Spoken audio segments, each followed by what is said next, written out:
하나님께서 저에게 방금 묵상 중에 인내라는 단어를 보여주시더라고요. 인내. 저는 성경적으로 왜 인내가 필요한지 알아요. 여러분도 아십니까? 인내가 지금 필요합니다. 인내는 하나님의 뜻을 행한 후에 약속을 받는 분명한 열매예요. 믿습니까? 인내가 있어야만 약속을 받아요. 인내는 하나님 나라에 들어가는 공의로운 합당한 표가 된다 그랬어요. 여러분, 인내를 온전히 이루시길 축복합니다. 포기하고 낙심하지 않으면 때가림에 거둔다고 했어요. 그래서 우리가 인내의 중요성에 대해서 설교를 많이 합니다. 좋은 밭이 되려고 해도 인내로 결실하는 자다. 약속을 받으려고 해도 환난 가운데 끝까지 견디는 자는 구원을 받는다. 구원도 받고 약속도 받고 축복도 받는 게 인내다. 그래서 어쨌든 여러분들이 언제까지입니까? 라는 어떤 상황 속에서 인내하십시오. 여러분의 생각보다 더 높고 우리 하나님의 온전한 때와 하나님의 뜻을 더 이해하면서 나의 타이밍과 나의 소리를 끄며 우리는 더 주님을 기다리고 최선을 다해서 살아야 될 줄 믿으시기 축복합니다. 꼭 인내고 기억하세요. 여러분, 인내 아마 응답이 오신 분도 있을 거예요. 지금 어쨌든 코로나 바이러스 인해서 많이 신앙이 또 위축이 될 수가 있습니다. 나오는 것도 그러고 모이는 것도 그러고, 이게 어떻게 보면은 어떤 교회는 교회가 문을 닫는 건 아닌데 이제 화상으로 이렇게 교회 안에서 이제 한 사람이 확진자가 생기니까 또 교회가 이렇게 폐쇄되는 것처럼, 또 어떤 교회도 폐쇄가 되고 또 실제적으로 여러 가지 굉장히 안타까운 일들이 많이 펼쳐지고 있어요. 네. 참 저는 지금 이 바이러스가 지금 퍼지는 이 시국을 보면서 하나님의 뜻은 과연 어디에 있는가? 물론 지금 우리가 마지막 때를 향해 가면서 하나님의 타임라인을 쭉 보면 알파 오메가이신 그분의 이런 구속사를 성취하는 여정 가운데 반드시 전염병이라고 그러죠. 전염병, 온역은 반드시 발생하게 돼 있다. 알고는 있죠. 우리가 자연재해 여러 가지 기상이변이나 이런 것도 많이 경험하면서 재난의 시작 가운데 처처의 기근, 연속적인 어떤 기근이나 지진들, 큰 지진들, 이것들을 하나의 자연적인 우연으로, 또 자연 그냥 일반적인 재로 우리가 유물론적인 입장에 생각이 될 것인가, 아니면 하나님의 섭리로, 우리가 하나님의 섭리 안에 진노하심으로 또 우리에게 주신 어떤 시그널, 어떤 표적으로서 어떤 메시지를 담고 있는 것을 이해해야 될 것인가. 여러분 어떻게 생각하십니까? 후자입니까? 전자입니까? 후자죠. 하나님의 섭리 안에서 이건요, 우리에게 주신 메시지가 분명히 있습니다. 우한이라는 곳, 굉장히 제가 요새 유튜브를 좀 보면서 참 나중에 따로 이 부분에 대해서 말씀을 조금 같이 나눌 수 있으면, 제가 뭐 자료가 좀 많이 부족하고, 저는 뭐 단순히 그런 것보다는 더 중요한 것은 내가 지금 어떻게 하나님 앞에 섰는가가 더 중요하다는 생각을 했기 때문에 정보 수집이 좀 들어있지만, 어쨌든 기독교 핍박을 우선적으로 시행했던 도시고, 가장 먼저 죽었던 사람이 가장 총 사령관이었죠. 한마디로 이제 본격적으로 핍박, 교회를 핍박했던. 그래서 유튜브를 제가 보여줬던, 여러분 올려드렸지만, 어떻게 보면 저는 코로나 바이러스가 더 무서운 것은 사회주의다라는 생각이 들었어요. 코로나 바이러스보다 더 무서운 것은 이 사회주의라는 프레임 안에 이 시스템이 참 무섭다. 어제도 막 하루에 200 몇 명 이상이 죽었다고도 발표가 나요. 이게 수치가 롤러코스터예요. 자든 마음이에요. 신뢰할 만한 정보를 얻기가 어려워요. 공산주의나 사회주의 체제 안에서는. 그 안에서 통제하고, 언론을 그 안에서 자유를 박탈하고. 이 영상 제가 몇 개 이렇게 보니까, 야, 우리나라에 있는 게 좀 다행이다라는 생각이 들 정도로 이 사회주의 시스템이라는 게 얼마나 위험한가. 또 사회주의 시스템이 제일 적이 되는 게 기독교예요. 기독교와 사회주의 시스템이 양립할 수 없는, 어떻게 보면은 물과 기름과 같은, 그래서 어떻게 보면은 사회주의가 표명하고 지향하고 있는 자체가 그 뒤에 붉은 용의 세력이 마귀가 있기 때문에, 어떻게 보면은 기독교를 이렇게 보면은 불을 지르고 또 뭐 엄청나게 박해를 합니다. 이 우한시에서부터 굉장히 시작을 했고, 그런 걸 보면서 야, 우리나라도 사회주의나 공산주의 흘러가면 안 된다라는 분명히 그런 입장을 천명하면서 여러분도 이 나라를 위해서 기도를 많이 해야 되겠다는 생각을 많이 듭니다. 우리가 여러 가지 부분 안에서 뭐 차별금지법, 뭐 동성애, 뭐 우한, 신종 코로나 더 무서운 것일 수 있는 정말로 우리 기독교의 존립이 정말로 정말로 위기에 처하는 정말 나중에 입지 설 수 없는, 물론 모든 민족으로 말미암아 너희들이 핍박을 받는다는 일들이 점점 거세어지고 있고 적그리스도의 제국 단일화를 향한 그런 어떤 큰 그림 앞에 마귀 하수인들이 이렇게 이제 그렇게 정치의 영, 또 정사, 권세 여러 가지 불법의 비밀들이 활동하면서 하나의 어떤 목표를 이루기 위해서 나아가는 여정 안에서 보세요. 적그리스도가 다스리는 그 나라도 공산주의예요. 적그리스도 나라는 그 나라도 1인 독재 체제입니다. 그래서 적그리스도에게 경배하게 만드는, 그래서 우한의 그 교회에 시진핑 자기 주석 사진을 붙여놓으면 좀 더 많은 혜택을 주겠다. 여러 가지 이제 그런 어떤 유튜브 영상을 보면서 실제적으로 이제 발톱을 드러내지 않는 그러한 조금은 섞인 변형된 입변 사회주의지만 조금은 자본주의가 수용이 되고, 그러나 그 체제, 북한이란 체제가 얼마나 위험한가. 우리가 자유민주주의를 수호하고 또 헌법 이념 아래서 우리가 안정되게 신앙의 자유를 보장받는 이런 다음 세대가 더욱더 하나님을 외칠 수 있는 그러한 사회에 살고 있다는 것은 참 은혜고요. 믿습니까? 은혜이고, 우리가 정말로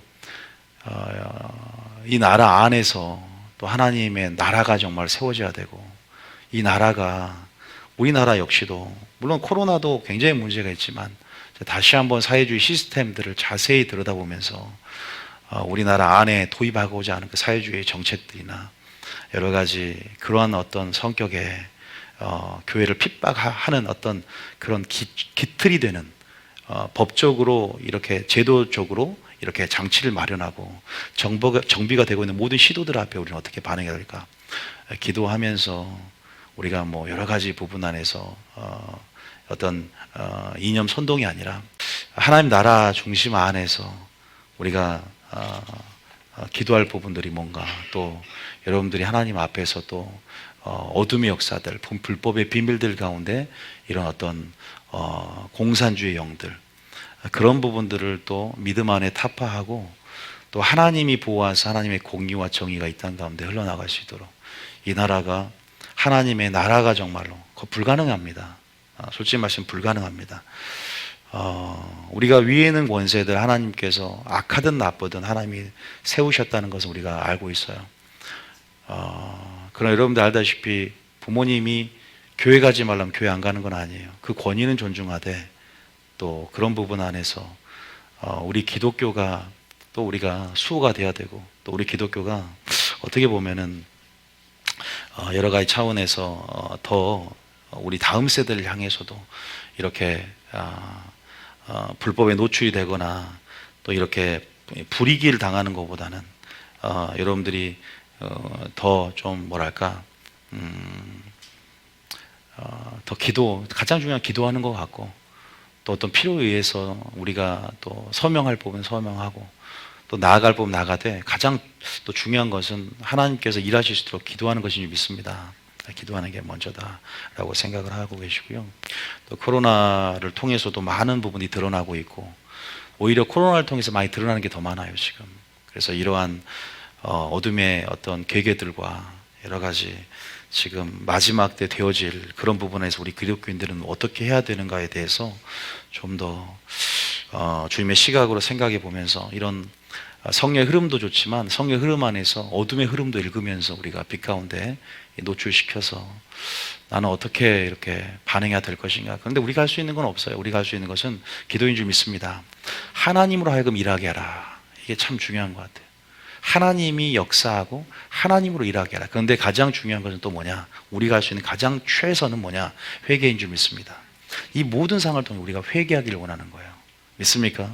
실로암 망대에 치은 그런 사람이 너희들보다 죄가 많아 죽은 자 아느냐? 너희들도 이와 같이 회개하지 않으면 망하리라 그랬어요. 하나님이 모든 보내는 사인은요, 결국 우리 믿는 자, 왜? 성령이 교회에 주신 음성을 듣고 하나님이 하실 일들을 계시하는 자는 믿는 자들이에요. 그래서 여러분들이 회개해야 될 줄 믿습니다. 회개하는 거예요. 회개요. 그래서 여러분들이 다시 한번 무엇을 회개할 것인가 라는 생각을 해보세요. 내가 하나님의 관계 속에 무엇을 회개할 것인가. 넓게 생각할 것 없이 나 자신과 하나님의 관계 속에 나는 무엇을 회개할 것인가를 먼저 찾는 게 그게 방법입니다. 믿습니까?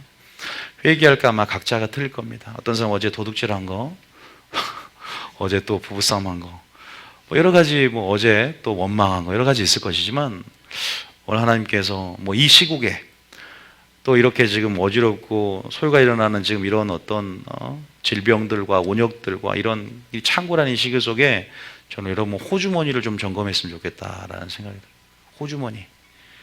호주머니가 회개가 진짜 회개한 거래요. 다시 한번 오늘 탐심 설교를 좀 하려고 합니다. 탐심. 나는 탐심이 있는가 없는가. 오늘 하나님의 관계가 회복이 돼야 됩니다. 할렐루야. 기도응답이 막히는 것도 여러분 막혀요. 하나님의 관계는요, 여러분 보물 있는 곳에 뭐가 있다 그랬어요? 내 마음이 있다. 그것은 더 확대된 믿음이라는 거예요. 내 보물은 내 믿음입니다. 그래서 주님이 말씀해요. 네 보물이 어디를 향하에 따라서 네 믿음이 하늘에 있냐 땅에 있느냐. 그 사람의 진짜 호주머니를 보면 그 사람 믿음을 한다는 말이 신학자가 한 말이에요. 제가 한 게 아니라. 호주머니가 회개하게 하라. 어떤 사람 하나님 자신을 구하는 게 하나님 호주머니를 기웃기도 하는 사람이 있다고 합니다. 그래서 이런 하나님의 관계, 왜냐하면 우리는 언약을 맺을 때도 삶에 관한 계명, 물질에 관한 계명을 받았기 때문에 그래요. 여러분 그런 부분 안에 우리가 하나님께서 우리에게 말씀하시는 언약의 말씀 가운데 그 빛 가운데 다시 한번 우리가 무엇을 회개하길 원하는가. 우리 그리스도인들이 계명을 지키며 하나님 말씀에 순종하며 사는 거룩한 백성들이 될 때 우리를 통해서 기름 부음이 흘러가고 우리를 통해서 복이 나간다. 요셉을 위하여 애굽 지경에 복을 이룬다 그랬잖아요. 이 대한민국의 심장은 기독교다. 대한민국의 심장은 교회다라는 것을 기억하셔야 됩니다. 정치인들이 아니라 기독교의 그 심장 뛰는 그 생명은 기독교인들이 쥐고 있다는 것을 기억하고 그냥 넓게 생각하지 말고 내가 쥐고 있다는 것을 믿으시길 축복합니다. 많이 회개할 게 있어요. 그런데 오늘 특별하게 어떻게 보면 가장 중요한 설교일 수 있어요. 저는 지금 오늘 번영신학에 대해서 얘기하는 게 아닙니다. 번영신학에 빠져있는 사람이면 저는 번영신학을 경계합니다. 그러나 이 번영신학이 문제가 되는 것은 번영과 재물, 부욕해 되는 것, 단순히 이런 우리가 하나님 나라의 자원들을 누리며 만끽하며 풍성함을 누리는 게 하나님의 뜻이다. 지배하고 다스리고. 그러나 이것들이 목적이 되어서 하나님이 도구로 전락되는 것이 되기 때문에 위험한 것이지 하나님 여러분 잘 되기를 원하세요. 믿습니까? 이걸 기억해야 돼요. 마지막 때 균형을 잃는 사람들이 영적으로 무지함을 드러내는 사람들이 이 시국에 무슨 번영신학같이 재물 설교냐 물질 설교냐 이건 하나를 모르고 둘을 모르는 거예요. 저는 단순히 물질로 부자가 되십시오라고 설교하는 게 아닙니다. 왜? 오늘 당신이 물질론 이 설교를 통해서 탐심을 제거하고 하나님 앞에 심판 날에 담대하게 설 수 있도록 준비시키는 설교예요. 어떻게 보면은 달란트 설교 있죠. 달란트 설교는 은사 이렇게 그거 풀이하는 거 아니에요. 여러분 달란트라고 해서 은사라고 많이 풀이하는데 사명, 성경적으로 달란트는 물질 그대로예요. 남기는 것. 물질을 남긴다 그러잖아요. 주님 오실 때 3가지 설교를 가리키라 그랬어요. 기름 준비하는 설교, 달란트 설교, 양가염소 설교. 이 3가지가 어떻게 준비되게 만들라 그랬거든요. 이 설교로. 그 중에 하나가 달란트 설교예요. 주님이 다시 오실 때 달란트를 남겼냐, 장사해서 남겼냐 이걸 놓고 따질 거란 말이에요. 물질에 관한 얘기란 말이에요. 물질의 방주에 관한 얘기예요.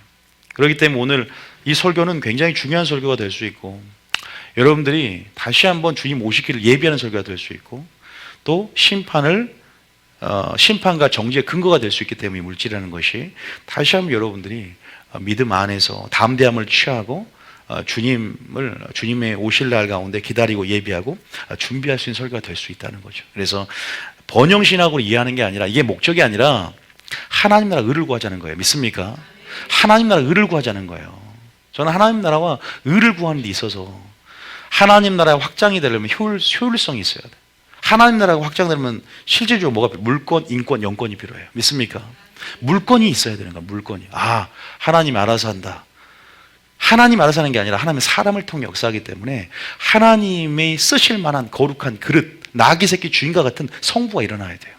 예수님이 나귀를 타고 올라가야 되는데 누구에게? 나귀 새끼 주인에게 주가 쓰시겠다라 할 때 즉시 내어드릴 수 있는 하나님 나라가 지금요 위축이 되고 멈추는 게 아니에요. 어둠이 기승한다고 해서 어둠을 이길 만한 그 빛 가운데 우리가 하나님 나라를 세워야 됩니다. 건설해야 됩니다. 심어야 됩니다. 믿습니까? 그러려면 근본적으로 하나님 나라를 확장시킬 수 있는 그런 믿음의 그릇들, 그러한 성부들이 일어나야 되는 거예요. 저는 이것들이 결코 균형을 잃지 않았다고 믿습니다. 제가 항상 하는 말이에요. 성빈으로 가난하게 사실 분 그렇게 살아도 돼요. 왜? 견물생심이라고 알코올 중독자가 술집을 경유해서 이렇게 술집을 보고 가면 안 돼. 다른 사람은 그냥 가도 이 사람 무조건 술집을 멀리 돌아서 가야 돼요. 견물생심이라는 거예요. 만약에 그런 사람들은 진짜 이 물질만 보면 탐심이 돈을 사랑하게 된다, 지배당한다는 사람들은 말 그대로 진짜 말 무소유로 살아도 덕이 되면, 자주 가는 법을 배우면 그렇게 살아도 되지만, 또 하나님께서 우리에게 주신 언약의 축복 가운데 신명기 28장부터 시작해서 아브라함의 복, 여러분 여러 가지 욥의 복, 여러 가지 당대 부자였고 하나님의 사람으로 또 그런 어떤 물건으로서도 재물 주신 목적을 이해하고 청지기로 쓰임받은 그런 사람들이 하나님 나라를 위해서 어떻게 헌신했는가, 이런 것들을 또한 어떻게 하나님의 재정의 기름 부음을 통해서 내가 성부가 될 수 있고, 그걸 또 넘어서서 어떻게 심판을 우리가 정죄의 근거가 되는 물질 가운데 어떻게 물질을 사용해서 우리가 그 심판을 피할 수 있는가, 우리가 담대함 가운데 주님 앞에 설 수 있는가. 왜? 물질이 믿음이 될 수 있고 이것이 예배생활의 기초가 될 수 있는 거예요.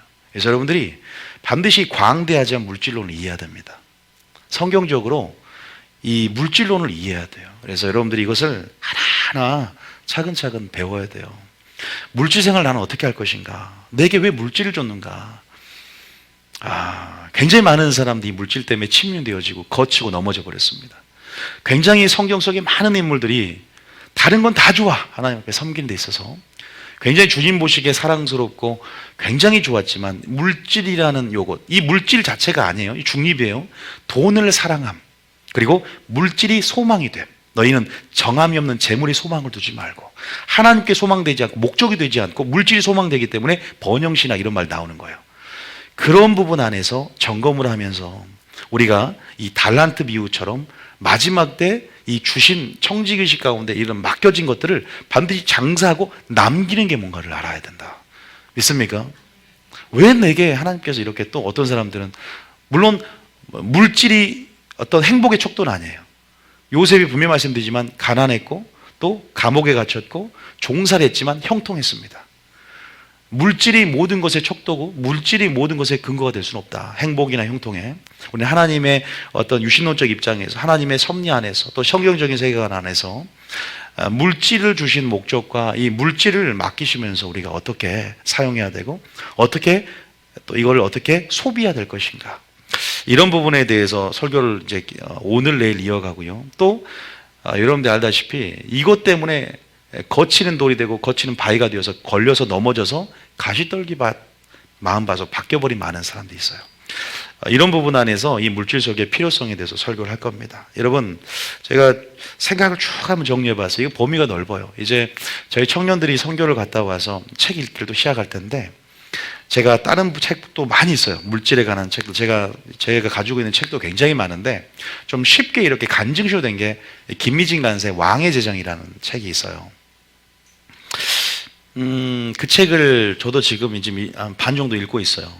한번 읽어보면서 참 탁월하게 잘 썼고, 그런데 이제 조금은 분별해야 될 게, 원리는 취하되 이 적용하는 부분들은 개인적인 감동이나 조금 이런 것들은 조금 이렇게 그냥 이렇게 뭐랄까 속된 말 제껴도 되는 부분들이 있어요. 예를 들어서 OK 운동이라 그러면은 5km 안에서부터 먼저 이렇게 도와주고 이렇게 나가는 운동이 있어요. 왜냐하면 우리가 무슨 빛의 착한 행실을 가장 가까운 사람도 보이고 믿음의 가정에서부터 시작한다는 말이 있어요. 구제도요. 맞는 말이에요.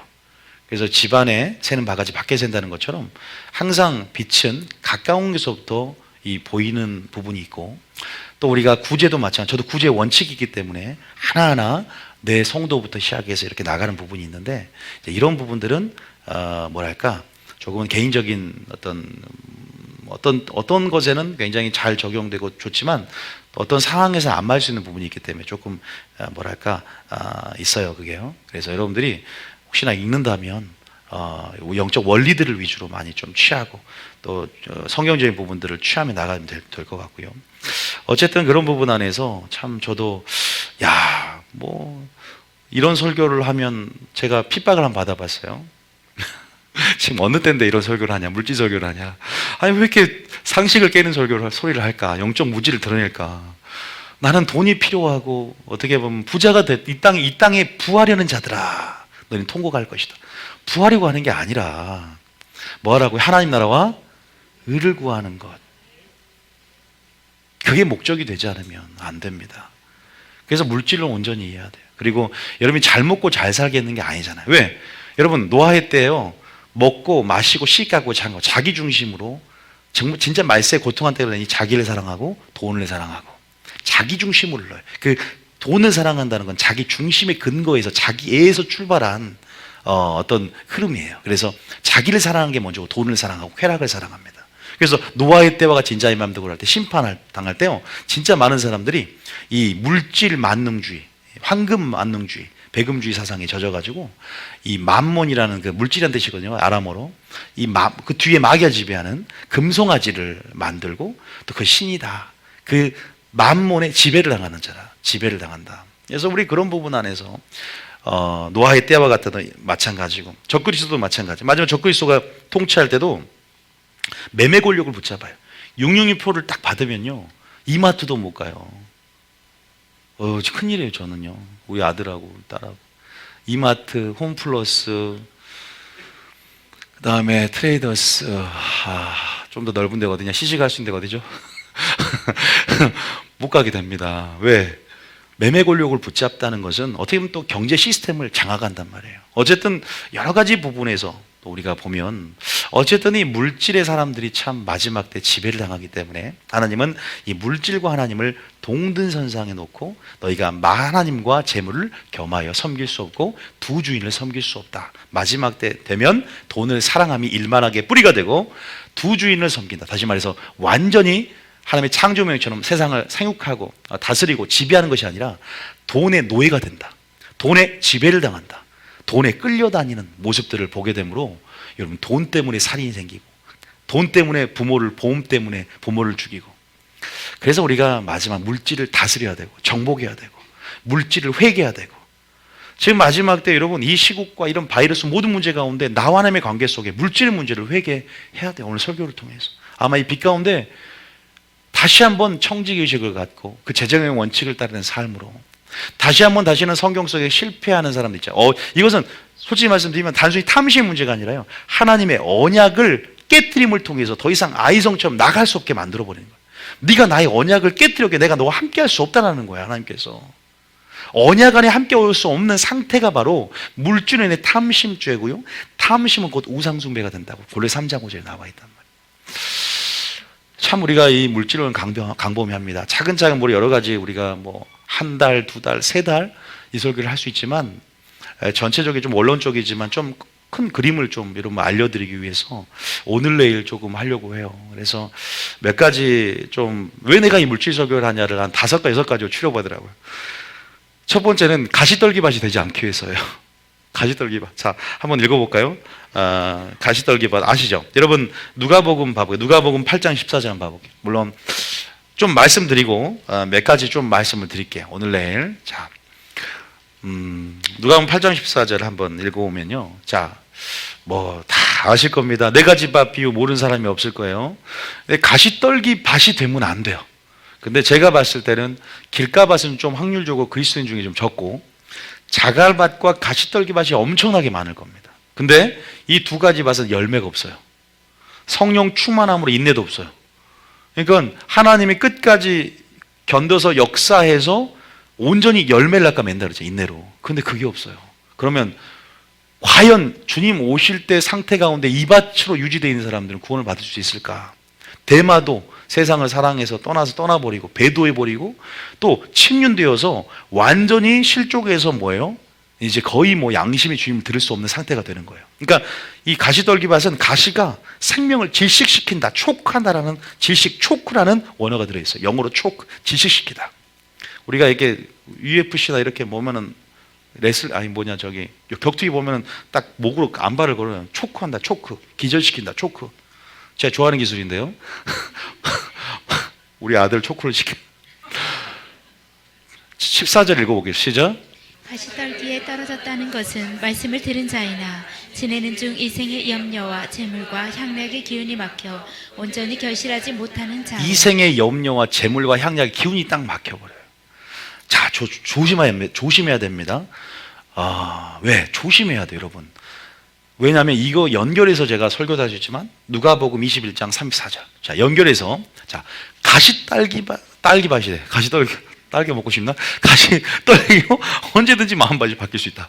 자, 21장 34절에. 자, 읽어봅니다. 시작. 너희는 스스로 조심하라. 그렇지 않으면 방탕함과 술취함과 생각의 염려로 마음이 둔하여지고 뜻밖의 그날이 덕과 같이 너희에게 임하리라. 가시떨기밭이거든.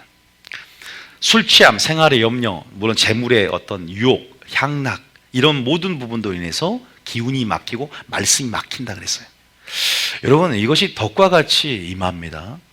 마음이 둔해진다. 양심이 둔해지면 뭐냐? 주님의 음성을 못 들어요. 인도하심을 못 받아요. 영이 죽음 하여튼 간에 속사람이 죽으면 인도하심을 받기 힘들어요. 여러분, 조심하시길 축복합니다. 마음을 지키시길 축복합니다. 여러분, 재물이 소망을 두지 않아야 됩니다. 어떻게 마지막 이시없는데 여러분 소망이 뭐였습니까? 부자 되는 겁니까? 돈을 왜 봅니까? 하나님의 영광을 위해서, 그의 날 의를 구하기 위해서 보는 거 아니에요? 좋은 집을 사고 좋은 차를 사는 것, 물론 1차적인 목표 있을 수 있어요. 그런데 먼저 너희는 그의 나라 의를 구하라는 어떤 물질을 주신 청지기적 의식을 갖고 있어야 될 줄 믿습니다. 이게 쉽지가 않아요. 청년들 교육이 돼야 돼요. 청년이 사회생활을 초년생 시작하면서 올바른 물질을 가지고 하나님 앞에 물질을 드리고 또 그 물질 생활을 또 하나님을 섬기는 데 있어서 이 물질을 줬기 때문에 제대로 하면 늙어서도 그 법이 떠나잖아요. 어릴 때부터 11조 하는 법을 가르치고 어릴 때부터 헌금하는 법을 가르쳐야 돼요. 늙어서는 힘들어요. 나이가 다 돈은 한 달에 막 200만 원인데 현금 딱 1,000원 하는 사람들, 이거 하나님 앞에 회개해야 돼요. 회개해야 돼. 밥도 10,000원짜리를 먹으면서 하나님 앞에 딱 주정금을 1,000원 드린 사람 회개하십시오. 진심으로 제가 말씀드리는 거예요. 돈 액수가 문제가 아닙니다. 돈 액수가 문제가 아니에요. 제가 구약을 가르친 사람으로서 네가 부자면 소를 들여라. 그래, 가난한데 그냥 오지 말라 그래서 그냥 오라는 소리 안 해. 비둘기라도 잡아야 돼. 비둘기 없으면 밀가루라도 갖고 와야 된다. 하나님 앞에 빈손으로 오지 말라 그랬거든요. 이게 뭔지를 배워야 돼. 그러니까 저는 여러분 알다시피 뭐 돈을 요구하거나 우리 교회는 물질을 요구하는 설교 절대 안 해요. 여러분이 안 해도 하나님이 다 채우신 걸 경험했고 이때까지. 그래서 저는 그런 부분에선 마음이 비워진 사람이고 뭐 막 일부러 누굴 등록시켜서 그런 교회도 아니에요.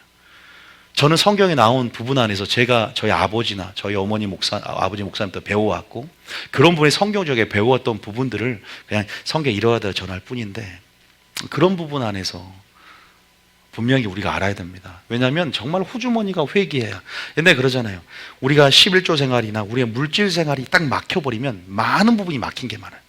대부분 치유 못 받는 것도 그러고 여러 가지 상황 속에서 하나님께서 근본적으로 우리가 하나님의 관계를 살피는 데 있어서 말씀과의 관계를 살피는데 내 삶은 이렇게 괜찮은데 부자 청년처럼 내가 탐심 가운데 우상숭배죄를 저지르고 있었고 그래서 주님이 이 탐심을 제거해 주려고 부자 청년에게 네 모든 소유를 팔아 가난한 자에게 나눠주고 나를 따르라 그러니까 그러면 형통한 길이 열리고 그러면 내 제자가 되고 그러면 너의 삶 가운데 하나님의 은혜가 다시 한번 가로막혔던 은혜가 임할 텐데 그것을 못 해버려요. 침륜되니까 믿음이 뒤로 떨어져 버리고 물러나 버리고. 여러분, 돈이라는 게요 우리를 침륜되게 만들어 버립니다. 그래서 디모데후서 6장에 분명하게 기록이 되어 있어요. 부하려는 마음이 굉장히 무서워요. 물론 여러분 저축하시기 축복합니다. 지혜 있는 거예요. 그러나 내가 저축만 하고 하나님께 대해서 하늘의 보물을 쌓지 않는다? 큰 문제가 있습니다. 그건요 제가 좀 더 무섭게 말하면 마지막 주님 오실 때 셈하고 결산하고 회개합니다. 네 맡겨둔 돈 어떻게 장사했냐 남겼냐 하나님이 심판 오실 것이고 그리고 분명히 청지기 직무를 감당하는 데 있어서 네가 적은 것에 충성했냐 충성하지 않았냐를 판가름하셔요. 부자 청년도 망했어요. 게하시와 삽비라도, 게하시도 마찬가지, 아간도 그렇고, 여러분 아나니와 삽비라도 그렇고, 여러분 전부 다 부하려는 자들, 통곡하는 그러한 일들이 일어납니다. 우리가 이런 부분 안에서 돈이 문제가 아니라 돈을 사랑하는 마음, 재물이 소망되는 마음, 세상의 가치관을 인해서 우리가 그런 부분에서 우리가 얼마나 버느냐가 아니라 어떻게 사용할 것인가에 대한 부분들에 대해서 성경적인 원칙들이, 재정의 원칙들이 자리 잡고 있어야 됩니다. 나귀 새끼 주인처럼 주가 쓰시겠다 할 때 내가 늘 내어드릴 수 있는 우선순위가 내 안에 확정이 되어 있어야 된다. 이것은 물질론이, 정확하게 성경 물질론이 자리 잡고 있어야 돼요. 그래서 제가 이것을 모세오경부터 제가 시작을 해서 이제 왜 우리에게 그냥 애굽에서 나오지 않고 은혜를 구한 대로 물품을 취하겠는가, 이 물질론을 정확히 이해를 해야만이. 근데 그 돈은 뭐 했어? 성막을 짓는 데 썼잖아요. 근데 그걸로 잉여 재물, 잉여 헌금이 남으니까 그걸로 탐심이 일어난 거예요. 많은 어떤 말씀들을 또 하나 차근차근 이제 저도 전문가예요. 여러분, 저 신학교 강의할 때, 예배론 할 때 물질론을 강의했던 사람이에요. 예배론하고. 우리 예배 생활은요, 물질 생활과 삶 두 가지 뼈대로 해서 성경 전체를 관통할 수가 있어요. 그걸로 제가 구약과 신약을 뚫고 강의했었어요. 정말 다 은혜를 받았어요. 그래서 그런 부분 안에서 이 교회 설교는 좀 한계가 있기 때문에 제가 때로 강의 시리즈나 이런 걸 통해서 할 수 있는데, 오해가 될 수 있기 때문에 항상 제가 구체하게 부연 설명하고 여러 가지 배경을 써보니까 설교가 길어지는 거예요. 딱딱만 덩어리만 할 수도 있지만 여러분들이 그런 부분 안에서 분명하게 우리가 이 물질에 대한 부분들을 이해를 해야 됩니다. 그런데 첫 번째는 어쨌든 가시떨기 밭이 될 수가 있어요. 우리 마음을 지키시기 축복합니다. 믿음을 지켜야 되는데 이 물질이라는 것이 우리 마음을 어떻게 보면 변하게 한다. 우리 안에 가시떨기가 자라서 어떤 생명 역사를 이제 멈추게 만들고 우리를 뒤로 치문되게 만드는 일들이 일어납니다. 자, 디모데전서 6장 9절부터 10절까지 한번 읽어보겠습니다. 디모데전서 6장 9절부터 시작. 돈을 시험과 올무와 여러 가지 어리석고 새로운 욕심에 떨어지나니 곧 사람으로 파멸과 멸망과 빠지게 하는 것이라. 여러분, 성부가 되는 것과 부하려는 것과 뭔 차이가 있을까? 탐심이 뭘까? 여러분들이 저축을 해서 부를 축적할 수 있어요. 펀드도 할 수 있고 주식도 할 수 있어요. 저는 그것이 나쁘다, 뭔가 부동산을 낸 것이 나쁘다라고 말하지 않습니다. 어떤 목적을 갖냐가 굉장히 중요하거든요. 방법론적으로. 그런데 여기서는 뭐냐면 하나님께 대해서 부요하지 않고 자기를 위해 부요한 자. 제가 이따 탐심의 기준을 누가복음 12장을 통해 잠깐 언급을 할 텐데, 그냥 이 땅이 목적이 되어서 이 땅만 항상 눈이 항상 위는 안 봐, 땅만 봐. 이 땅에 초점을 가지고 두 마음을 품고요. 그리고 정말로 완전히 돈에 지배를 당하는 거죠. 소망을 물어도 재물이요, 소망을 물어도 내가 잘 사는 것이요, 소망으로도 좋은 차를 타는 것이요, 좋은 차를 탈 수 있지만 좋은 차를 타는 것이 목적이 되어서 그렇게 인색함으로 어떻게 보면은 하나님 나라 의를 구하지 않고 결국 이 생명의 순환을 끌어버리는 거예요. 생명의 순환인 것은 내가 들이마셨으면 날숨 있으면 들 숨도 있고 내 쉬는 거거든요. 주라, 그럼 흔들어 놓지 안겨주리라, 대접하라, 쌓아라, 장사하라. 우리에게 주신 명령들은 딱 져버리면서 그냥 자기를 위해서만 그냥 하늘을 위해 쌓는 게 아니라 딱 쌓아놓는 삶. 이건 하나님의 명령을 어기고 하나님의 언약 그 관계까지 깨뜨릴 수 있는, 탐심죄는 분명히 말씀드리면 아이성 탐심죄 때문에 뚫고 못 들어갔다는 걸 기억하십시오. 못 들어가는 거예요. 기도응답이 막히는 첫 번째예요. 11조 생활. 11조는요 신앙 고백이에요. 11조라는 것은 해도 되고 안 해도 되고가 아니라 나의 주인이 주님입니다. 나의 이 물질이 주님 것입니다. 나의 삶을 주님께 드리는 신앙 고백입니다. 율법이 있기 전에, 율법이 있은 이후에 하나님께서 이 11조라는 것은 단순히 율법이가 아니라 율법이 있기 전에 아브라함부터 시작한 그 신앙 고백으로서 하나님 앞에 10분의 1을 가난한 자나 부자나 하나님의 드림을 통해서 온전히 내가 주님을 사랑한다는 것, 계명을 지킴을 통해 사랑을 드러내는 신앙 고백으로서 주 앞에 드리시기 축복합니다. 그런데 11조만 하나님이 셈하고 회개하고 결산하는 게 아니라 여러분의 전체 맡긴 청지기 의식을 갖고 맡긴 모든 돈들을 하나님이 결산한다니까요. 여러분, 그걸 깨달아야 돼요. 제가 그걸 성경적으로 하나하나 이제 여러분들이 배워야 되고 봐야 돼요. 부자 청년처럼 마음이 걸림이 되고 마음이 어려울 수 있어요. 물질 설교는. 만약에 내가 그렇게 안 산다면. 그러나 여러분, 그러니까 하나님 물질 설교한 다음에 마지막에 뭐라는 줄 아세요? 부자 청년 얘기하고 사람으로 할 수 없을 때 하나님으로 할 수 있느니라. 이것이 물질 설교 부자 청년 하면서 누가 그럼 천국에 들어갈 수 있습니까? 물어보면서 사람이 하는 게 아니다. 너희들이 주님을 사랑하고 성령 충만할 때 진리로 너희를 이끌어 줄 것이다. 할렐루야. 하나님을 사랑해야 돼요. 그리고 물질론을 알아야 돼. 왜? 대상 29장에 보면 다윗이 성전을 건축할 때 모든 재료를 준비해 놓고 내가 주께 받은 것들을 드렸을 뿐이라 내가 어떻게 즐거운 마음을 드릴 수 있습니까? 주께 받았다는 그 청지기의식과 모든 부하기가 주께부터 나온다는 것을 알 때, 물질론을 이해할 때 드릴 수 있게 되는 거예요. 따라합니다. 성령 충만할 때, 물질론을 깨달을 때 우리는 즐겁게 하나님 앞에 헌신할 수 있는 거예요. 믿습니까? 요거를 깨달아야 되는데, 그래서 저도 헌금 생활이나 목회자가 됐음에도 불구하고 저는 목회자라고 받기만 하면 하나님 앞에 저도 예배 참석을 참여를 해야 되는 거예요. 나도 헌금을 해야 돼요. 그래서 많은 사람들이 착각하는데 목회도 사례비를 받기 때문에 사례비에 대한 거, 감사 헌금, 그러면 반드시 없어지는 게 아니다는 거죠. 하늘에도 쌓이고 이 땅에서도 거두고 나중에 좀 더 나아가면 심판 앞에서 담대함 얻어요. 왜? 나중에 제가 심판론 얘기 또 하겠지만 하나님이 결산하고 회개할 때 내게 맡겨둔 거 어땠냐? 어리석은 무자여, 내가 네 목숨을 도로 찾으면 네 소유가 다 네 것이 되겠느냐 말하면서 우리가 어떻게 이것들을 사용할 것인가에 대해서 여러분들이 점검을 해야 돼요. 굉장히 중요합니다. 하나님께서 그런 부분 안에서 하나님의 관계 안에서 우리가 많은 부분이 있지만 이 물질 생활을 나는 어떻게 하고 있는가에 대해서 다시 한번 성경 중 하나하나 보면 좋겠다라는 생각이 들었어요. 그래서 쉽게 우리는 가시떨기로 봐서 마음이 변할 수 있는 게 뭐다? 이 물질, 또 생활의 염려, 마음이 둔해짐으로 또 금성을 듣지 못하고 쉽게 파멸과 멸망이 가는데, 특히 부하려는 자들, 어떤 시험과 올무, 부자 청년이 그런 꼴을 당했는데 사람을 파멸과 멸망에 빠지게 하는 것이다 라고 합니다. 그 다음 장 읽어볼까요? 이해되셨죠? 그 다음 장 읽어보면 시작. 돈을 사랑함이 일만하게 뿌리가 되나니 이것을 탐내는 자들은 미혹을 받아 믿음에서 떠나 많은 근심으로써 자기를 찔렀도다. 부자 청년 할 때 근심으로 저를 찔렀다는 표현이 나와요. 실제적으로. 그러죠. 여러분, 가난한 자가 여러분 구두쇠가 아니에요. 아니, 가난한 자가 탐심이 없는 거 아닙니다. 가난한 자도 상처 때문에 탐심이 있을 수 있고요. 또 여러분, 돈이 11조 하는 것도요, 적을 때는 11조가 수월해요. 근데 돈이 많아지면 상대적으로 11조가 커지니까 11조가 그렇게 어려워지고, 돈이 불어나면 불어날수록 씀씀이가 더 안 돼요. 스크루지가 이해가 돼요. 돈이 많아지면 정말 더 좀만 더 모으면 더 큰 걸 움켜쥘 수 있는데 라는 어떤 그 탐심이 딱 사로잡아요. 그러니까 어떻게 보면 무소유가 참 좋지만 저는 그거 무소유도 때로는 극단적일 수 있어. 자족하는 법을 배워야 돼요. 하나님이 나의 공급원이시고 하나님이 나의 필요를 채우신 분이라는 자족하는 법, 많이 있을 때 없을 때 자족하는 법을 주님 안에 배우는 삶이 참 중요합니다. 그런 부분 안에서 하나님이 우리의 필요를 채우신 분이라는 걸 인정하면서 주님을 의리하는 삶, 이게 참 중요한데, 어쨌든 여러분들이 그런 부분 안에서 믿음이 쉽게 치밀고 떨어지는 게 바로 물질이다라는 걸 꼭 기억하셔야 돼요.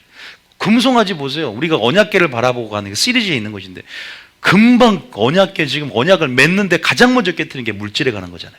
금송아지 만들어서 이 40일 받고 있는데 바로 이 산 밑에서 이 만문신을 딱 만들어 놨잖아요. 근데 이것이 우리는 인도의 신이다 그래서 두 주인을 섬기고 이 만몬, 이 금송아지 신을 섬김을 통해서 하나님의 진노를 자는 걸 보면서, 우리가 이 물질에 약하다, 물질에게 지배당하는 삶 가운데 저는 오늘 여러분이 성령 충만함으로 물질론을 깨달음으로 지배하고 다스리는 삶을 나가기 축복합니다. 담대함을 분명히 취하게 될 거예요. 그래서 항상 경계하라는 거예요. 내 마음밭이 요것 때문에 바뀔 수 있겠구나. 돈을 사랑하지 말고 부하려 하지 말자. 그러니까 성부가 되려면 부하는 것도 좋지만 그 부가 주께 있어요. 재물은 능을 주사 주님이 주는 거지 돈을 주일까지 일해가지고 많이 쌓으려고 부해지는 게 아니라는 걸 인정하시기 축복합니다. 부해지는 게 주님 손에 달려 있는 거예요. 재물은 능을 능히 내게 주겠다 그랬어요. 재물은 능을 어떻게 잡냐? 아주 쉽습니다. 심는 삶을 사는 사람들이에요. 그러니까 심는 삶의 큰 테두리 안에서, 카테고리 안에서 세부 들어가면 주는 자, 주라. 누가복음 6장 38절에 흔들어 넘쳐서 그냥 얼마 주고 싶으면 꾹꾹 눌러갖고 우리 어머니 밥 줄 때 그냥 꽉 누르니까 그냥 그렇게 담지 말고 너무 사랑하니까 밥을 그냥 숟가락으로 눌러가지고 이렇게 쌓아주잖아요. 한 3공기는 나와요. 펄면 어떤 식당은 그냥 밑에 두께가 높아, 바닥이. 밥 상술로 해가지고 조금만 덮어도 많은 것처럼 보이는 그런 저 어머니는 그냥 얇은 거기다 주님의 마음인 줄 믿습니다. 할렐루야. 주님 이렇게 우리에게 주고자 하신다. 주라. 그리고 대접하라. 그리고 하늘을 보물을 쌓아두라. 뭔가 하늘에 쌓을 수 있는 방법이 이 땅에 있다는, 비밀이 있다는 거예요. 또 장사하고 남겨라. 뭔가 하늘에 남길 수 있는 그 비밀이 우리가 이 믿음을, 이 돈을, 물질을 어떻게 사용해서 있을 수 있다는 거죠. 그런 삶을 우리가 어떻게 살아낼 수 있는 것인가. 하나님의 명령대로 그 재정의 원칙대로만 순종하면요, 여러분, 우린 기도응답도요 맡기지 않습니다. 아이성이 맡기지 않는 것처럼 그 탐심 때문에 맡기지 않고 우리는 가나안 땅을 정복하고 확 들어가듯이 여러분 그 돌파에 들어가게 될 줄 믿습니다. 하나님 뭔가 여러분들을 부욕해 하시고 성부가 되게 하시고 또 여러분들이 이것을 경계의 말씀으로 삼아서 마음밭을 또 인내 가운데 결실을 시키라는 마음 안에서 또 이렇게 변하지 마라 이 말이에요. 가시떨기 봐서. 그래서 여러분들이 그런 부분에서 부자 청년처럼 돈을 사랑함이 악의 뿌리가 된다.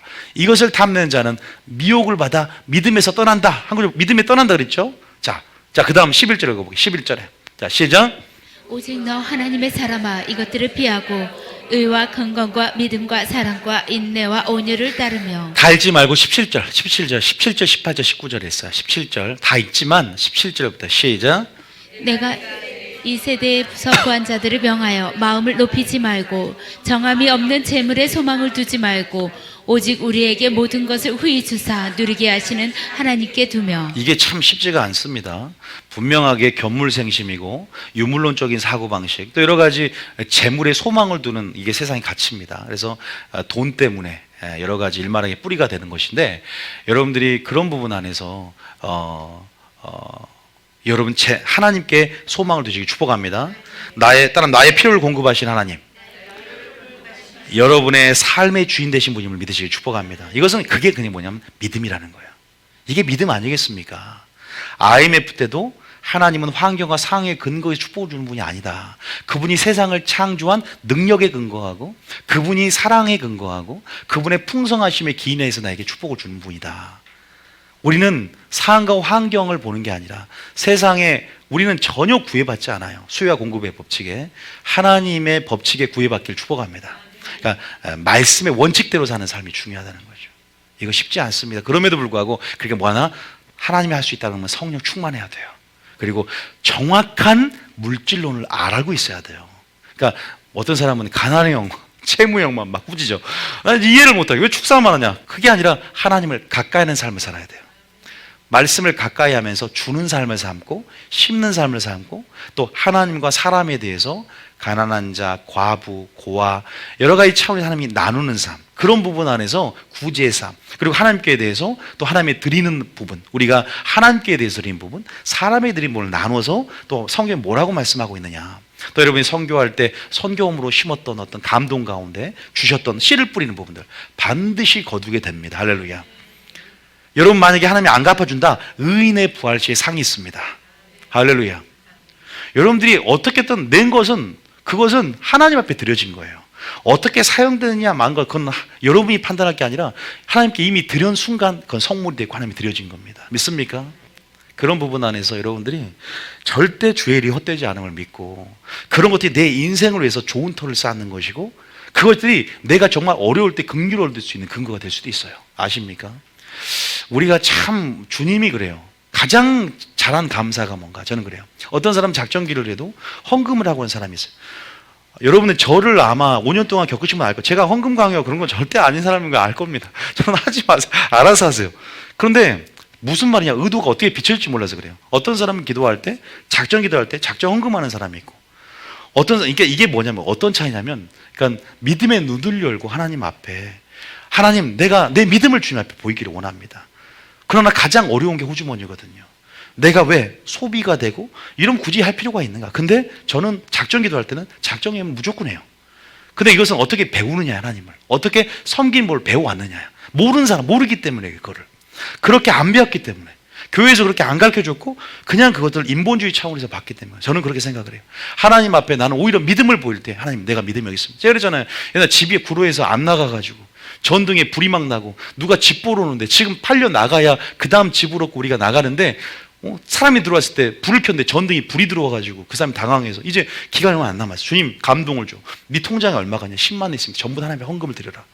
그때 제가 하나님 앞에 전부 다 그 있는 돈을 전부 다 드렸어요. 감동이 너무 강하게 와가지고 그 10만 원 하나님의 감동을 전부 다 드리고 헌금을 했더니 다음 날 바로 계약이, 그러니까 이거는 제가 한번 얘기한 적이 있는데 20대 때 제가 그걸 경험을 했어요.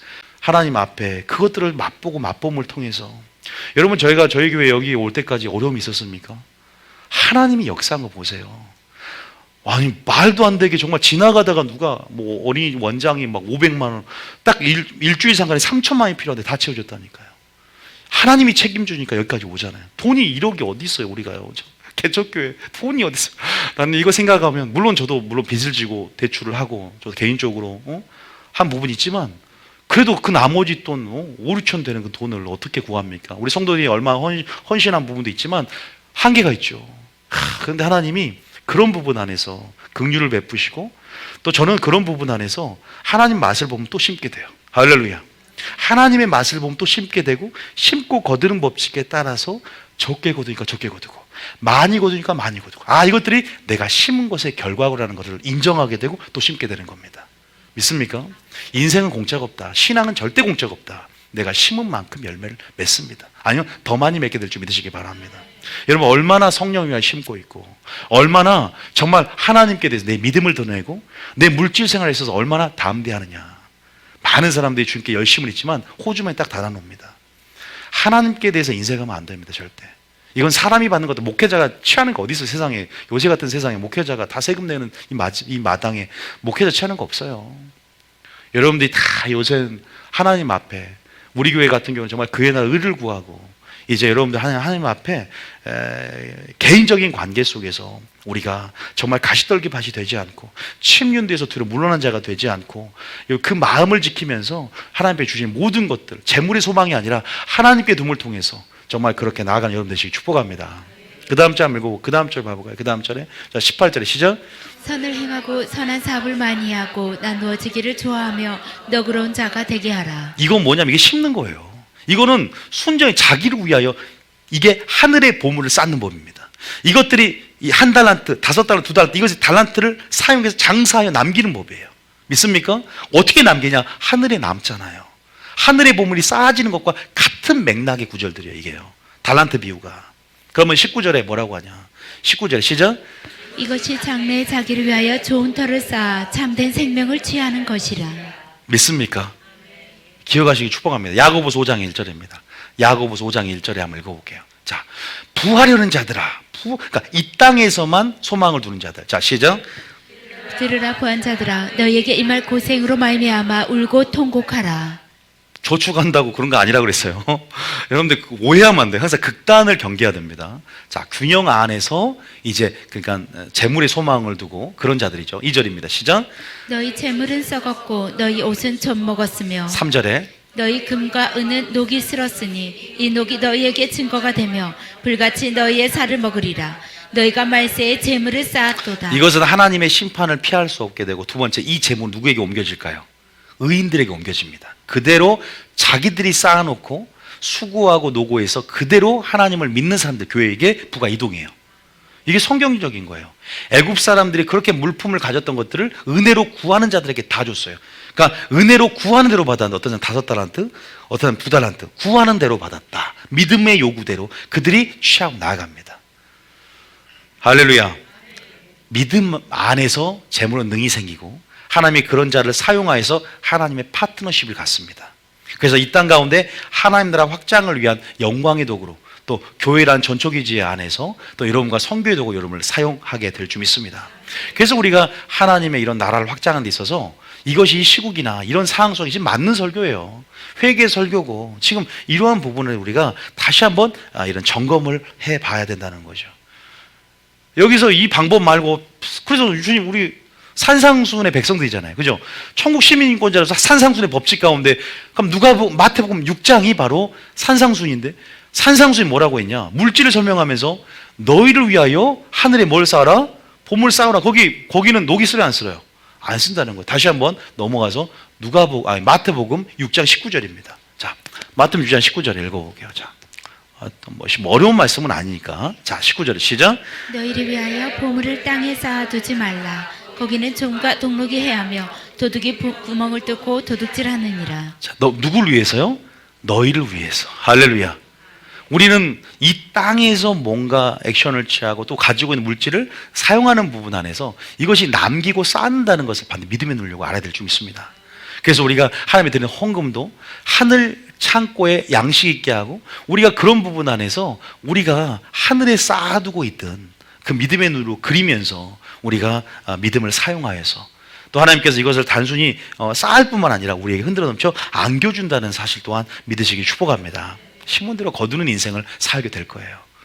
그래서 저는 청년의 때에도 마찬가지예요. 물질 생활을 제대로 해야 돼요. 그러면 이것이 어릴 때, 범사에 어릴 때 행할 길을 가리키면 늙어서도 그 법이 떠나지 않는다는 것을 압니다. 유연할 때 잡아줘야지 이 틀이 만들어지면 참 이것이 이 원칙을 깨뜨린다는 것은 성령의 강한 능력, 빛이 임해야 되지만 쉽지 않습니다. 그래서 물질 생활 같은 경우도 우리 하준이나 우리 하영이도 가르치고는 있는데 이건 참 중요한 것 같다는 생각이 들어요. 그래서 19절 읽었고 20절 읽어봅니다. 20절 읽어봅니다. 20절에 시작. 오직 너희를 위하여 보물을 하늘에 쌓아두라. 거기는 좀이나 동록이 해하지 못하며 도둑이 구멍을 뚫고 도둑질하지 못하느니라. 붙어요. 할렐루야. 하늘에 쌓아두시 축복합니다. 이것이 마태복음 25장과 연결되는 거 아셔야 돼요. 마태복음 25장은 마지막 때 주님 오시기 전에 주님을 기다리고 예비하고 준비하는 신앙 중에서 지혜롭고 충성된 종이 때를 따라 양식을 주는 데 있어서 세 가지 양식의 설교입니다. 첫 번째는 기름을 준비하라. 두 번째는 달란트를 남겨라. 5달란트 받았으면 5달란트를 받았으면 하나님이 다시 올 때 반드시 심판 가운데 회개하고 결산한다 그랬어요. 그래서 내가 받은 거 청지기 직무를 어떻게 감당했는지에 대해서 5달란트를, 1달란트를 그냥 그대로 숨겨서 수건에 감춰뒀더니 이 악하고 게으른 종아, 네가 슬픔의 일갈미 쓰리라고 그래요. 우리가 믿음, 이 보물을 어떻게 장사하여 남기느냐, 바로 이 땅 가운데 또한 여러분들 하늘에 보물을 쌓아두길 축복합니다. 믿습니까? 우리가 그런 부분 안에서 하나님께 우리에게 주신 명령이 뭔가, 얼마나 이 물질이 위험한가.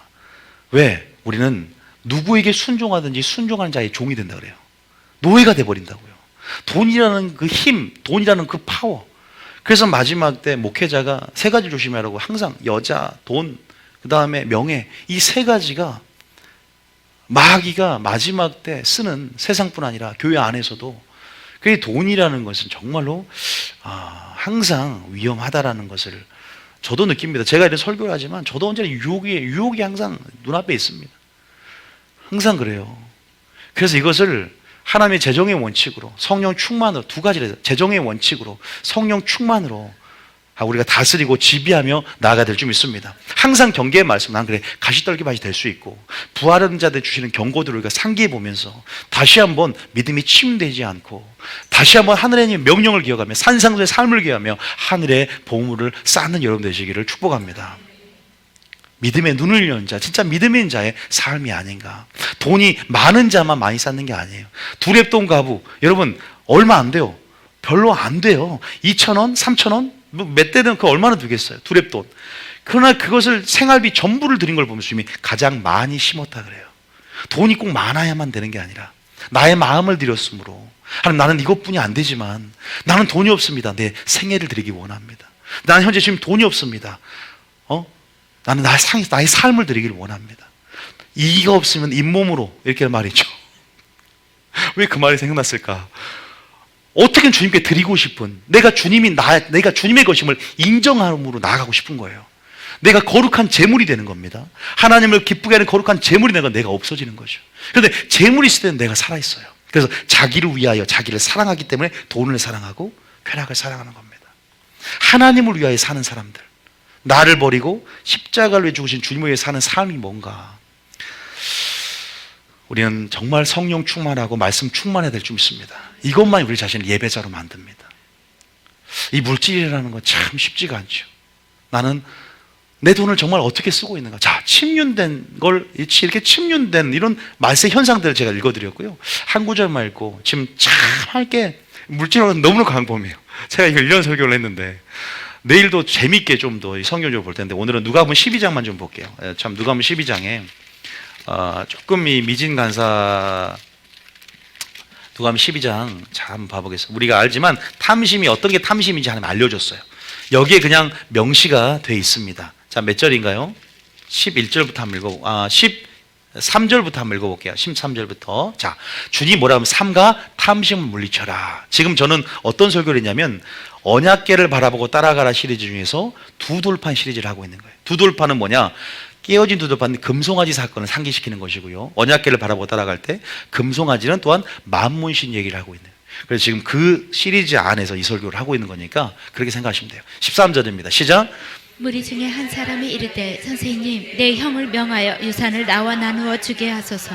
14절에 이르시되 이 사람아 누가 나를 너희의 재판장이나 물건 나누는 자로 세웠느냐 하시고. 주님은 또한 우리를 문제 해결할 수 있는 분을 믿으십니까? 그런데 단순히 문제 해결자로 오신 분이 아니라는 거예요. 우리의 탐심을 제거해 주시는 분이시고, 믿습니까? 우리를 구원에 이르도록 우리의 믿음을 연단시켜서 믿음의 사람으로 영혼을 구원시키는 분임을 믿으시기 축복합니다. 그러니까 예수님을 어떻게 인식하느냐, 너희 나를 누구라느냐, 어떻게 인식하느냐예요. 주님을 올바른 계시적인 암 가운데 주님이 우리에게 원하는 형상 그대로 우리는 주님을 목적으로 취하며 주님의 뜻을 이해해야 될 줄 믿습니다. 올바른 말씀이 중요한 거예요. 믿음을 들으면서 나기 때문에. 어떤 사람은 교회에서 자기 그냥 소욕을 이루는 데 있어서 도구로 사용하니까 주님 내 문제 좀 도와달라고. 주님이 책망하잖아. 야, 내가 네 문제 해결자로 이 땅에 온 줄 아느냐? 난 네 영혼을 구하라고. 너는 먼저 탐심부터 제거해라. 그대로 돼 삼가 모든 탐심을 물리쳐라. 사람의 생명이 그 소유에 넉넉한 데 있지 아니하니라 그랬어요.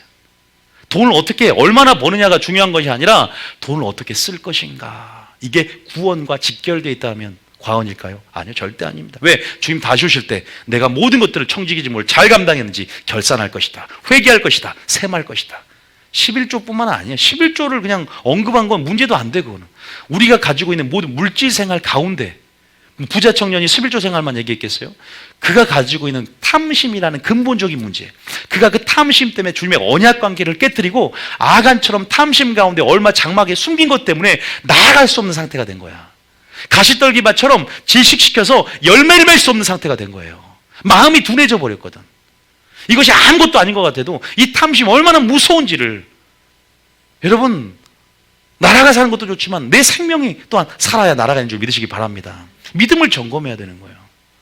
어떤 데는 그냥 무조건 성부가 되십시오, 무조건 재정에 기름 부으면 뭐 그렇게 말하지만 우리는 심판에 관한 경계의 교훈을 삼으면서 다시 한번 우리 호주머니를 점검해 봐야 될 줄 믿습니다. 저부터 그렇게 해야 돼요. 저부터 그렇게 해야 될 거라고 생각이 들고 저도 회개가 많이 됩니다. 정말 떳떳해야 되지 않습니까? 목회라는 것이 막힐 수가 있어요. 야, 네 물질 생활부터 살펴봐라. 분명히 주님 저한테도 물을 것이고 여러분에게 묻게 될 줄 믿습니다. 우리 모두가 점검해야 되지 않는가? 제 말이 맞는가 안 맞는가 아주 주님 오시 물어보시고 저한테는 항의하지 마세요. 항상 항의는 주님께 기도로. 저 목사가 저 탐심 때 하는 소리입니까? 헌금 요구하려고 하는 겁니까? 주여 중심을 아시옵소서. 아니 정말 그래요. 우리 부흥회할 때요 이렇게요. 강사 초대할 때 저희 아버지가 목사님이니까 항상 어릴 때부터 봐오잖아요. 강사 목사님 뭐 이렇게 섬기실 분 있으면 권사님들 다 손을 금방 마감이 돼버리더라고요. 그런 거 보면서 하나님 앞에 이제 저희 그 전 교회는 정말 훈련이 잘 됐어요. 그러니까 이제 그런 부분 안에서 뭔가 이제 침노에 가려는 거죠. 내가 또 섬기는 기회 가운데 이 기회를 놓칠 수 없다. 나귀 새끼 주인처럼 내가 얼른 반응해서 침노에 들어가겠다. 이런 좋은 영적인 소유 가운데 욕심을 내는 건 나쁘지 않거든요. 그런데 이걸 모르는 사람들은 저게 뭐 어떤 의미가, 기회라는 것은 항상 기회에 눈을 열고 보면 항상 기회가 바로 앞에 있는 거거든요. 그런 부분에서 기회를 놓치지 않는 사람들은 그 기회 가운데 반응해서 반드시 그때 기회 가운데 흘려보내줘 주심을 통해 받아내는 겁니다. 저는 그렇게 배워왔고 성경적인 거예요. 그래서 그런 부분 안에서 단순히 우리도 부흥했을 때 누가 좀 섬깁시오라는 게 여러분들은 어떤 부분에서 복을 받고 섬길 수 있는 기회를 주는 거지, 그런 차원에서 목회자가 이제 뭔가를 그런 부분 안에서 물론 교회라는 게 11조로 운영이 되고, 그러니까 목회자 사례비와 교회의 그게 성경적이고 나중에 그것도 해야 돼. 레이지파에 두 가지, 목회자 사례비와 일하는 자가 망을 씌우지 말라. 일하는 자가 복으로 말미암아 살기 때문에 목회자의 사례비, 전반적인 생활을 책임져 주는 거고, 또 교회 운영비, 그 크게 두 가지로 나눠 11조는요. 그런 부분 안에서 레인의 그 11조 소득을 먹는 거기 때문에 그런 부분 안에서 신학의 연속성을 살펴보면서 이제 합당하게 이제 여러분들에게 이렇게 말씀드릴 수 있는데, 그런 부분 안에서 이제 나중에는 그러니까 왜 이것이 어떤 연고로 이렇게 되느냐, 헌금이 이것들로 성경적으로 배워가야 돼요. 그러니까 물질론도 우리가 제대로 보면요, 아 그러기 때문에 그러구나. 그럼 여러분들이 아마 이제 기회를 볼 수 있는 눈이 열어지고, 또 그 가운데 엘리사처럼 합당하게 반응함을 통해서, 그의 의를 구함을 통해서 오병의 기적도 맛보게 될 줄 믿습니다. 그런 거예요. 이런 차원들이 참 기회라는 거죠. 또 구제하는 부분들이나 왼손이 오른손이 모르게 구제하는 삶이 뭔가. 그래서 가장 왼손 오른손 모르는 게 뭐예요? 자기가 드러나지 않고 헌금을 통해서 또 하는 부분이 있는 거죠. 하나님께 올려드리면 되는 거예요. 그런 부분도 있는 것이고, 드러내지 않고 자기를 드러내지 않고, 그런 부분도 우리 성경적 원칙. 왜? 사도들의 발 앞에 뒀다 그랬거든. 이제 초대교회 때는 사도들의 발 앞에 두고 가요. 발 앞에 둬요. 누가 한지 모르게. 그럼 사도들이 그것들을 사용해서 구제 일을 감당하고, 또 이렇게 예수님처럼 마리아를 섬긴 것처럼, 마리아들이 이제 수산나 요한나가 섬긴 것처럼 이런 그 사역들 안에서 필요한 먹을 거라든지 제자들을 필요 소요 경비들을 이제 지출하게 되는 거죠. 절대 하나님 나라 확장하려면 돈 필요해요. 믿습니까? 돈이 필요하다고요. 돈이. 물건이 필요한, 하나님이 뿅 그냥 알아서 해주는 게, 하나님이 사람을 통해, 여러분을 통해, 하나님 나라를 구하는 자를 통해, 또 여러분들 안에 넉넉한 재정의 원칙으로 깨끗한 도구로 준비된 삶을 통해 선한 일 예배되게 될 줄 믿습니다. 이것도 필요하다는 걸 제가 알려드리고 싶은 거예요. 단순히 뭐 번영신학에서 잘 먹고 잘 살자, 그럼 노아의 때와 같이 되니까 그런 거 말고. 믿습니까? 왜 하나님 이런 설교를 하냐? 재정에 또한 기름을 붓고자 하십니다. 여러분 안에 매여있는 가난의 영, 이게 우상숭배의 어떤 흐름을 탄 가문 가운데 오는 것들이 굉장히 많거든요. 가난은요, 가난의 영을 지배하는 흐름을 쫓아보면 우상숭배가 많아. 그 집에. 그러니까 못 사는 나라 보면, 우상숭배의 나라 보면 이 못 사는 나라가 많아요. 개발도상국이나 얼마나 많은 신들을, 예외도 있지만 그런 부분 안에서 우리가 추적해서 회개에 들어가고 십자가를 세우면 다시 한번 축사하고 가난의 영을 꾸질 뿐만 아니라 채무의 영을 꾸짖고 다시 한번 빚을 청산하며 1순위로 빚을 갚는 삶을 살면서 다시 한번 뭐요? 재정의 원칙에 들어가며 우리 삶을 완전히 바꿔나갈 때 하나님이 일하기 시작을 믿으시기 바랍니다. 그렇게 되는 거예요. 자, 15절, 어쨌든 제가 뭐 있냐 지금 15절 잘 읽고, 15절 16절 보고, 16절에 자 시작. 또 비유로 그들에게 말하여 이르시되 한 부자가 그 밭에 소출이 풍성하매 17절에 심중에 생각하여 이르되 내가 곡식 쌓아둘 곳이 없으니 어찌할까 하고. 한마디로 하면 이 사람은 교회 안에 성공했어요. 하나님 은혜를 주셨나 보다. 야, 부자가 됐잖아. 왜? 어쨌든 뭐 부자가 돼서. 근데 이 부자는 성부가 아니라 졸부예요, 졸부. 이 부자는 이제 이 부자의 운명이 어떻게 되는지 보세요. 그러니까 어떻게 얼마를 버느냐의 문제는 지금 넘어가요. 패스합니다. 어떻게 쓰냐에 따라서 보세요. 심중의 생각에 내가 이 곡식 쌓아둘 곳이 없으니 어찌할까. 이제 더 창고를 짓자는 거죠. 그러니까 이 땅에 쌓는 것과 하늘에 쌓는 것, 더 부하려는 마음들이 이 안에 있어요. 자, 18절입니다. 시작. 또 이르되 내가 이렇게 하리라. 내 곡간을 헐고 더 크게 짓고 내 모든 곡식과 물건을 거기 쌓아두리라. 제가 그랬죠. 저축할 수 있고 쌓아둘 수 있다고 그랬어요. 그런데 탐심이라는 건 자기를 위해서만 부여한 거예요. 그러니까 하늘에 있어서 하나님께서 서운해. 그러니까 우리 계좌는 국민은행 굉장히 많은데 하늘은행에 입금하는 그 계좌가 하도 사용을 안 하니까 휴먼 계좌가 되는 거예요. 그 하나님이 그걸 책망하는 거예요. 옛날 그걸 하나님 알려주더라고. 야, 네 계좌가 휴먼 계좌다. 얼른 사용해라. 1,000원이라도 넣어놔라. 웃음이 없어. 자, 19절 시작. 또 내가 내 영혼에게 이르되 영혼아 여러 해 쓸 물건을 많이 쌓아두었으니 평안히 쉬고 먹고 마시고 즐거워하자 하리라 하되. 여러분, 이건 노아의 때입니다. 이것은요 마지막 때 우리 그리스도인들의 영적 심령의 상태고 또 물질의 상태입니다. 영혼아, 정말로 이건 기복신앙이고요, 이건 번영신학에 젖어서 물질이 목적이 되어서 분명히 이 사람은 영광을 받을 겁니다. 사람에게는 갑자기 로또 당첨이 됐거나 뭐 하나님의 은혜로 또 어떻게 보면 버는 것까지 성공했을지 몰라요. 여러 가지 부분에서 근데 이제 마음이 변할 수도 있고, 어쨌든 뭐 욕을 먹던 이 청년이 갑자기 김 사장이 됐습니다. 시골에서 돈 많이 하면 무조건 사장 소리 들어요. 김 사장. 그런데 이제 20절에 어떻게 되냐? 20절 읽어볼까? 20절에 자 시작. 어리석은 자여 를 찾으니 그러면 내가 준비한 것이 누구의 것이 되겠느냐 하셨으니. 이 말이 저에겐 충격으로 다가왔어요. 하나님은 오늘 내 생명을 거둬가실 수 있다. 생명의 주관자이신 하나님께서 분명히 우리의 탐심 비우지 않습니까? 이 탐심을 제거하고 탐심을 회개하지 않았던 부자 청년처럼 얼마나 슬기로운 처녀가 아니라 어리석은 자라고 표현합니다. 어리석은 자가 되지 않기를 축복합니다. 너희는 어리석은 자가 되지 말고 주의 뜻이 무엇인가를 이해하라 그랬어요. 주의 뜻이 무엇일까? 하나님 우리에게 주신 물질을 주신 목적이 무엇일까? 어떻게 이것을 사용할 것인가? 분명히 하늘에 여러분을 위해 보물 쌓기를 축복합니다. 이제 연속선상에서 마태복음 25장에 내게 주신 그 달란트 안에서 어떻게 장사해 남길 것인가는 내일 설교 가운데 계속 이어질 텐데, 그러면서 우리가 거치고 넘어졌던 사람들이 있어요. 그 수많은 사람들을 예증으로 들면서 우리는 어떻게 다윗처럼 죽게 왔으니 어떻게 그렇게 그의 의를 구할 수 있고, 또 많은 어떤 닭이 새끼 중에 어떻게 주님의 의를, 나라와 의를 구할 수 있는가, 어떻게 준비되어야 할 것인가에 대해서 생각해보는 시간이 내일 될 줄 믿습니다. 다 20절 읽어볼게요. 시작. 하나님은 이르시되 어리석은 자야 오늘 밤에 내 영혼을 도로 찾으리니 그러면 내 준비한 것이 누구의 것이 되겠느냐 하셨으니. 21절에 자기를 위하여 재물을 쌓아두고 하나님께 대하여 부여하지 못한 자가 이와 같으니라. 하나님께 대하여 부여하지 못한 것이 탐심이다. 탐심의 기준이란 그거예요. 나는 하나님께 대해 부여한가? 자기를 위해서만 재물을 쌓아두는가? 이것은 부하려고 하는 자들이다.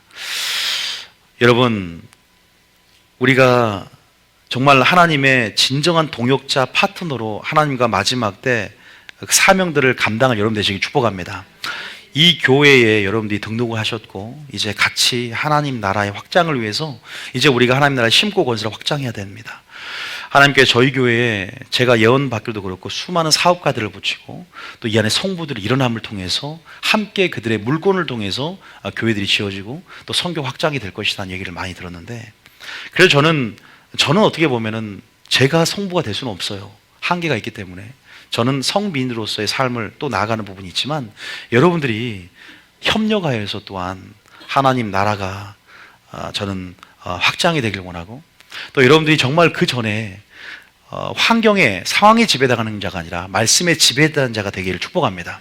하나님이 나의 공급자임을 믿고 하나님이 나의 필요를 모두 책임지신 분을 믿고 재정의 원칙에 따라서 재물을 관리하는 여러분 되시길 축복합니다. 청지기로 산다는 게 뭔가 내일 자세히 하겠지만, 청지기의 직무를 우리는 잘 감당할 때 담대함이 생기고 또 우리는 그렇게 하나님 앞에 재물은 능을 통해서 쓰임받는 여러분이 될 줄 믿습니다. 오늘 계속 이제 시리즈가 계속 이어질 것 같은데요. 어쨌든 우리가 언제든지 마음밭이 바뀔 수 있고, 또 우리가 이 강력한 범죄의 수단이 되는, 또 심판과 정죄의 근거가 되는 이 물질을 어떻게 나는 바라볼 것인가, 다시 한번 우리의 방향성을 제고하면서 하나님과 사람 앞에 넉넉하게 심는 삶, 주는 삶, 대접하는 삶, 그리고 하늘에 봄을 쌓아두는 삶, 장사에 남기는 삶, 너무 또 이 땅에 부하려고 하지 않는 삶, 이러한 총체적으로 심는 삶을 통해서 우리가 마지막 때 거두는 근성만 키우는 게 아니라 심는 근성을 키우고, 내가 수확의 양은 내가 심는 양에 따라 비례한다는 것을 기억하면서 두렙돈 가부처럼 내 마음을 드리고 하나님 앞에 나의 신앙 고백을 내 모든 것을 다해서 올려드릴 때 하나님 여러분 중심을 보시고 많이 했다, 내가 적은 것에 충성했으니 참된 것을 맡기겠다. 이게 적은 것에 충성한 것이구나. 마지막 이건 충성의 문제구나. 이건 나를 시험하는 데 있어서 이 물질한 도구를 통해 나의 충성도를 테스트하는구나. 이것을 깨닫고 여러분 적은 것에, 불의한 것에 충성하시기 축복합니다. 이건 청지기 비유 나오는 얘기예요. 할렐루야. 재물과 하나님을 겸하여 섬기지 말고 하나님만을 섬기시길 축복합니다. 하나님만이 섬김의 대상 되길 축복합니다. 하나님만이 여러분의 삶의 주인으로서 고백하시길 축복합니다.